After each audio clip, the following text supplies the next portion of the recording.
मित्रों, जय श्री राम। बहुत स्वागत है आपका हिंदू जीवन ज्ञान चैनल में। और मित्रों, आज हम लोग बात करेंगे माघ के नवरात्र के बारे में। मित्रों, माघ का नवरात्र आने वाला है। माघ महीने के शुक्ल पक्ष के प्रतिपदा से यह नवरात्र प्रारंभ होता है। इसे गुप्त नवरात्र कहते हैं। और मित्रों, इस गुप्त नवरात्र को करने के बहुत फल हैं। अगर आप सामर्थ्यवान हैं, अगर आपका शरीर साथ देता है, तो 9 दिन व्रत कीजिए, उपवास कीजिए और माता की आराधना कीजिए। और इन 9 दिनों में आपको मैं एक मंत्र बता रहा हूँ जो आप शायद जानते भी होंगे। दुर्गा सप्तशती का बीज मंत्र है, ऐंग ह्रीं क्लीं चामुंडाय विच्चे, नवाण मंत्र भी कहते हैं। इस नवाण मंत्र का 9 दिन पाठ करिए, जप करिए और दशांश हवन करिए। इससे आपको बहुत लाभ होगा। इसके अलावा मित्रों, मैं आपको बताना चाहता हूँ कि यदि आप किसी विशेष अनुष्ठान के लिए इस नवरात्र का इस्तेमाल करना चाहते हैं, उपयोग करना चाहते हैं, तो अवश्य करिए।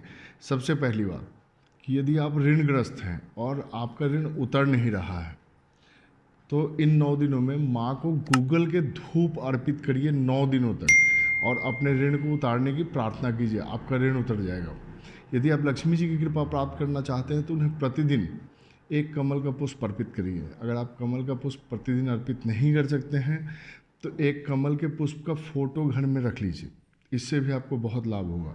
और मानसिक रूप से 9 दिनों तक माता को कमल के पुष्प अर्पित करिए। यकीन मानिए, लक्ष्मी जी की कृपा प्राप्त होगी। मित्रों, माघ के नवरात्र के प्रारंभ में यदि आप चांदी या सोने के सिक्के घर में ले आते हैं और उसकी पूजा करते हैं तो इससे भी आपको बहुत लाभ होगा। और एक बात जो माघ के नवरात्र के संबंध में बताना चाहता हूँ कि इसी क्रम में बसंत पंचमी भी आएगी।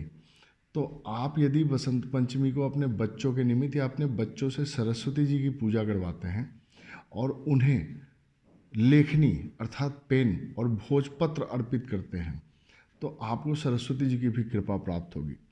मित्रों, माघ के महीने में प्रायः हम लोग माघ स्नान करते हैं। यदि आप कहीं भी हैं, हिंदुस्तान के या विश्व के किसी भी कोने में हैं और प्रयागराज का स्मरण करते हैं, संगम का स्मरण करते हैं, तो आपको संगम स्नान का पुण्य फल प्राप्त होगा। माघ का जब पूर्णिमा आएगा तो आप उसमें यदि ऊनी वस्त्र या कंबल दान करते हैं तो यह अखंड दान होगा मित्रों।